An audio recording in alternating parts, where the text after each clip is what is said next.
Kanalıma hoş geldiniz. Bugün sizlere çiçek açmayan orkideleri nasıl bir bakım yapmamız gerektiğinden bahsedeceğim. Eğer orkideleriniz uzun süredir çiçek açmıyorsa orkidelerinizi uyandırma zamanı gelmiş demektir. Bunun için sıvı bitki besinleriyle ve bir takım püf noktaları ile orkidelerinizi yeniden canlandırabilirsiniz.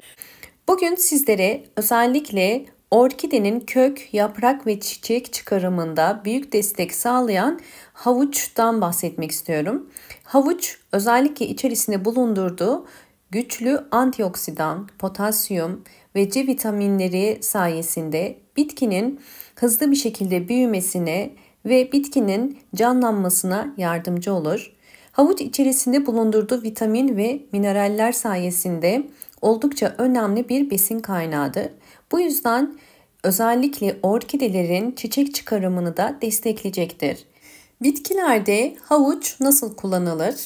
Birinci adım olarak küçük dilimlere ayırıyoruz.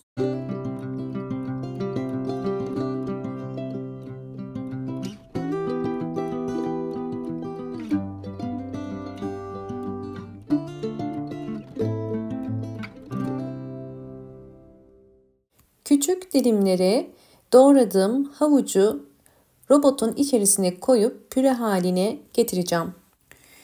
Evet, üzerine 200 mililitre su koyuyorum ve daha sonra robottan geçireceğim.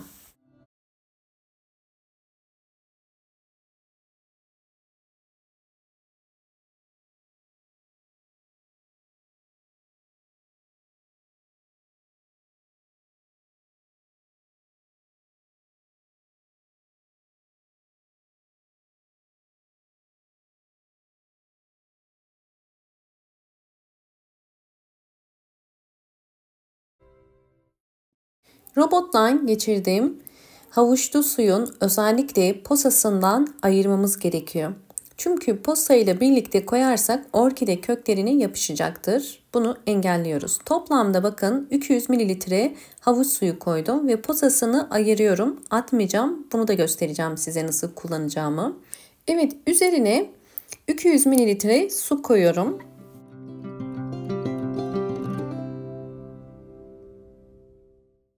Evet, almış olduğum posayı da boş bir şişenin içerisine bu şekilde koyup üzerine çeşmede su koyacağım ve bunu bir gece bekletip yine orkidelerinize ya da evdeki bütün çiçeklerinize sıvı bitki besini olarak verebilirsiniz. Posayı da ziyan etmemiş olacağız. Hemen diğer hazırladığım tarifi çiçeklerimde kullanacağım. Her bir saksı için mutlaka 5 ya da 6 yemek kaşığı kadar vermenizi tavsiye ediyorum. Sıvı bitki besinlerini kesinlikle orkidelere çok fazla vermeyin. Ve bunun en sık aralığı ayda bir, yani 30 günde bir olmalı.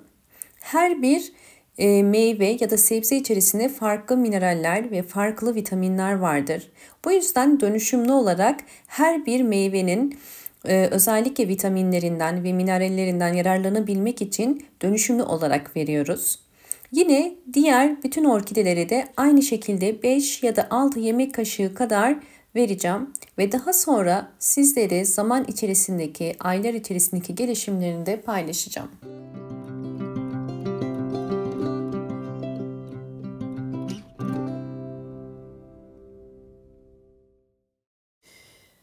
Orkidelerimin sonuçlarını paylaştıktan sonra sizlere 3 önemli orkide bakımına dair püf noktadan bahsedeceğim. Bunları da mutlaka dinlemenizi tavsiye ederim.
Videomu buraya kadar izlediyseniz ve beğendiyseniz hemen beğen tuşuna basıp kanalıma da abone değilseniz eğer hemen abone olursanız çok mutlu olurum. Videomu sevdiklerinize paylaşarak daha fazla kişiye ulaşmasına da yardımcı olabilirsiniz. Orkidelere çiçekli dönemde de mutlaka vitamin desteği sağlamanız gerekiyor. Bakın kök gelişimini görüyorsunuz. Bol bol yeni kökler çıkarıyor. Bunlar tamamen vermiş olduğumuz sıvı bitki besinleri sayesinde oluyor. Orkideler hem çiçekli dönemde hem de çiçeksiz dönemde sıvı bitki besinlerine ihtiyacı vardır. Dışarıdan aldığınız bir orkide İlk olarak eve getirdiğinizde gayet canlı ve sağlıklıdır. Fakat zaman içerisinde hemen solmaya başlar. Bunun en büyük nedeni toprak içerisindeki vitaminler ve minerallerin zamanla azalmasıdır. Orkidelerde en önemli püf noktalardan bir tanesi doğru ışık alması. Kesinlikle orkideleri bir süs bitkisi gibi televizyon köşesine koymamanız gerekiyor. Mutlaka pencereye yakın, sabah ya da ikindi güneşini alan bir pencereye konumlandırmanız gerekiyor. Ve orkidelerinize doğru sulama yapmanız gerekiyor. Her zaman sulama yaparken kök rengine bakmalısınız. Köklerin rengi eğer gri ise demek ki orkidenin suya ihtiyacı var demektir. Eğer kök rengi sağdaki gibi yeşil ise orkidenin suya ihtiyacı yok demektir. Ve her zaman orkidenin ihtiyaç duyduğu su sadece 1 su bardağı kadardır. Daha fazla su vermeyin ve günlerce asla bir saksının içerisine su ile bırakmayın.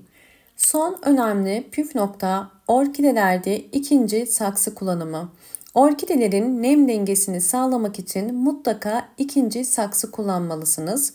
Orkideler sadece yapraktan ışık alırsa gelişim için yeterlidir. Yani orkideler sadece kökten ışık almak zorunda değildir.